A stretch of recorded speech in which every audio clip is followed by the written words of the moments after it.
आइए आज हम फिर से आपके लिए लाए हैं भक्ति गाथा नारद भक्ति सूत्र का कथा भाष्य, जिसमें श्रद्धेय हमें बताते हैं दुर्लभ है महापुरुषों का संग। महर्षि अंगिरा की वाक्य वीथियों में से गुजरते हुए सभी के अंतर्मन भक्ति सुधा में निमज्जित होते रहे। उनके विचारों में यह सतत स्पंदित होता रहा कि भक्ति से न केवल भावनाएं परिशोधित होती हैं, बल्कि संपूर्ण जीवन रूपांतरित होता है। दस्यु दुर्दम्य हो या फिर कोई और, जिसके हृदय में भक्ति का अंकुरण हुआ, वहां रूपांतरण के पुष्प खिले बिना नहीं रहते। इन विचार स्पंदनों से पहले ही सुरभित और सुवासित हिमवान के आंगन को और भी सुरभित और सुवासित कर दिया। वहां एक मीठी सी सुगंध बिखर गई, जिसे हिमालय के श्वेत शिखर अपने में समेट लेने के लिए प्रयत्नशील हो गए। हिमालय का यह दिव्य क्षेत्र परम पावन एवं अति अलौकिक था और आज भी है। यह वह अति गुह्य क्षेत्र है जो स्वः महः जनः तपः आदि ऊर्ध्व लोकों को पृथ्वी से जोड़ता है। इसकी विशेषताएं अनूठी एवं अनोखी हैं। यह संपूर्ण क्षेत्र सदा ही एक शक्तिशाली आध्यात्मिक चुंबक से आच्छादित रहता है। यही वजह है कि यहाँ सामान्य जन यहाँ पहुंचकर भी नहीं पहुंच पाते। उनकी दृष्टि इसे देखने और पहचानने में सदा असमर्थ रहती है। यही इसी दिव्य भूमि में ऋषियों देवों का भक्ति समागम पिछले काफी समय से चल रहा था। अब तो इसकी चर्चा सुदूर लोकों में भी होने लगी थी। देव, गंधर्व, सिद्ध, विद्याधर, जनः एवं तपः लोकों के महर्षि भी यहाँ आने के लिए हमेशा उत्सुक रहते थे, क्योंकि उन्हें यह ज्ञात था केवल भक्ति से ही मनुष्य को संपूर्ण शांति और परम तृप्ति मिलती है। आज भी यहाँ पर एक परम दुर्लभ विभूति के आने के संकेत मिल रहे थे। प्रातः उदीयमान सूर्य की अरुण किरणें उनके स्वागत में सुवर्ण वर्षा करने लगी थीं। वह देवों के लिए भी पूज्य थे। भक्त जन तो उन्हें अपना आदर्श मानते ही थे। उनका कठोर तप त्रिलोक विख्यात था। उन्होंने विश्व का सर्वप्रथम काव्य ग्रंथ लिखा था। आदि कवि महर्षि वाल्मीकि ने ऊर्ध्व लोकों से अपने आगमन के संकेत दिए थे। उनके आगमन के इन संकेतों ने सभी को एक अपूर्व प्रसन्नता और फुलकन दी थी। ब्रह्म ऋषि वशिष्ठ और ब्रह्म ऋषि विश्वामित्र तो विशेष आनंदित थे, क्योंकि उनकी अनेकों यादें उन महान विभूति से जुड़ी थी। इन यादों के सघन होते ही सभी ने एक स्वर्णिम प्रकाश पुंज को गगन से धरा पर अवतीर्ण होते देखा। इसकी प्रभा और प्रकाश के सामने उदय हो रहे भगवान भुवन भास्कर का प्रकाश मध्यम पड़ गया था। इस अनोखे प्रकाश पुंज में बिखर रही प्रकाश रश्मियों के साथ एक दिव्य सुगंध चहुं ओर बिखर रही थी, जिससे सभी के तन, मन और आत्मा स्नात हो रही थी। थोड़े ही पलों में यह प्रकाश पुंज मानव आकृति में बदल गया। उन गौर वर्णीय दिव्य महापुरुष की छवि अवर्णनीय थी। माथे पर श्वेत केश राशि लहरा रही थी। मुख पर श्वेत दाढ़ी मूछे उनकी आभा को गौरवपूर्ण बना रहे थे। उनके नेत्र तो जैसे तरल प्रकाश का स्रोत थे। उनकी संपूर्ण देह यष्टि एक अनोखे प्रकाश वलय से घिरी थी। उन्हें सबसे पहले ब्रह्म ऋषि वशिष्ठ और ब्रह्म ऋषि विश्वामित्र ने पहचाना।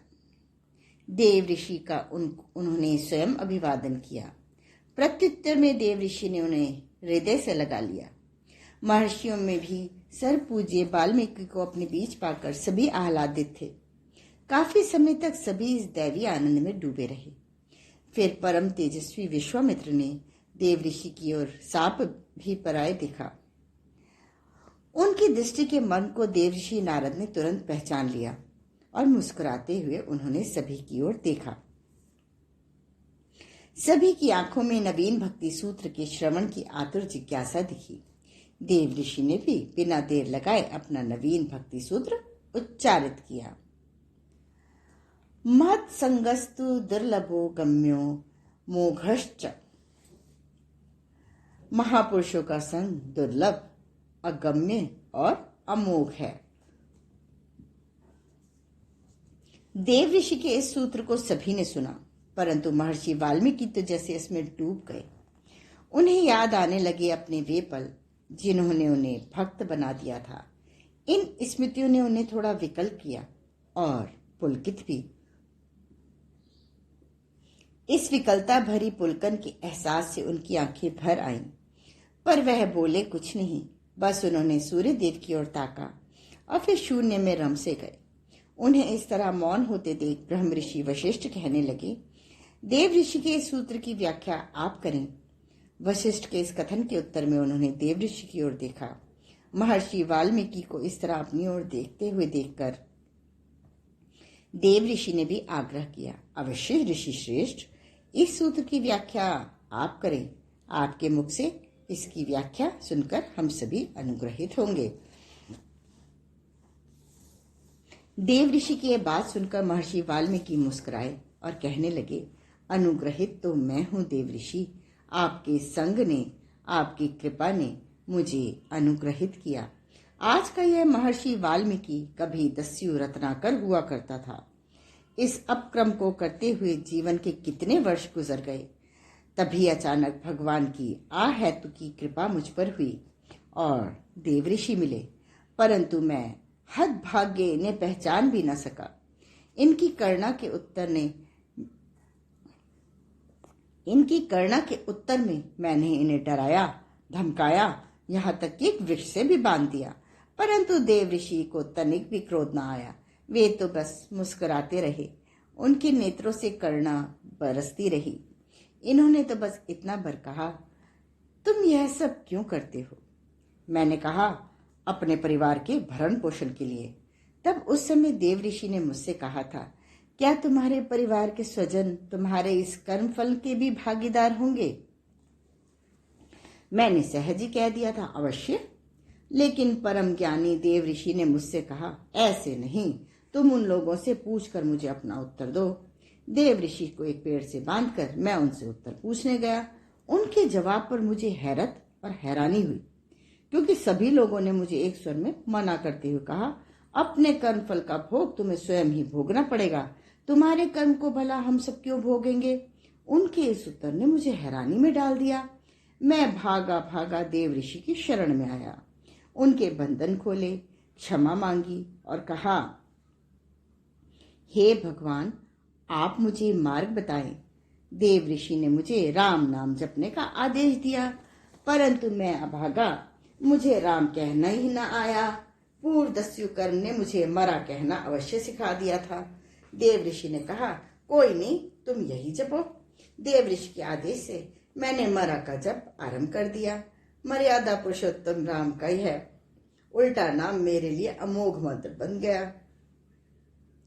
मरा कब राम में परिवर्तित हुआ पता ही न चला। मैंने जप तो प्रारंभ कर दिया, परंतु पिछले कर्म भला कैसे पीछा छोड़ते। लोक निंदा, अपमान, तिरस्कार सभी कुछ तो चलता रहा। मेरे द्वारा दी गई पीड़ा यातनाएं उलटकर मेरे पास आती रहीं, परंतु राम का नाम मेरी रक्षा करता रहा। इस क्रम में सालों साल बीत गए। भूख, प्यास, गर्मी, सर्दी सभी से बेखबर मैं बस राम राम जपता रहा। कितनी बार कितने ही तरह की शारीरिक मानसिक यातनाएं मुझे मिली। मेरा मन घबराया, टूटा, बिखरा, हताशा निराशा के बवंडर आए, परंतु कृपालु देव ऋषि हर बार मुझे धीरज बंधाते रहे। उन्होंने मुझे बताया, तुम धीरज खोए बिना बस प्रभु को पुकारते रहो। तुम्हारे जीवन का समस्त अंधकार प्रभु की कृपा के सामने तुच्छ है। देव ऋषि की वाणी मेरा सदा संबल बनी रही। समय बीतता गया, साथ ही चंचल मन की लहरें थमती गईं। अंतः का सघन अंधकार घटना आरंभ हो गया। प्रकाश की क्षीण किरणें चमकी। परिवर्तन का क्रम आरंभ हुआ। राम रटन भक्ति भजन बन गई और एक दिन मेरी भावनाएं काव्य की पंक्तियां बन गई। मेरे स्वयं के इस परिवर्तन ने मुझे बता दिया कि सचमुच ही महापुरुषों का संग दुर्लभ, अगम्य और अमोघ होता है। आज के स्वाध्याय का क्रम यहीं समाप्त होता है। अगले क्रम में श्रद्धा हमें बताएंगे महाप्रभु कृपा से ही मिलता है महापुरुषों का संग। धन्यवाद।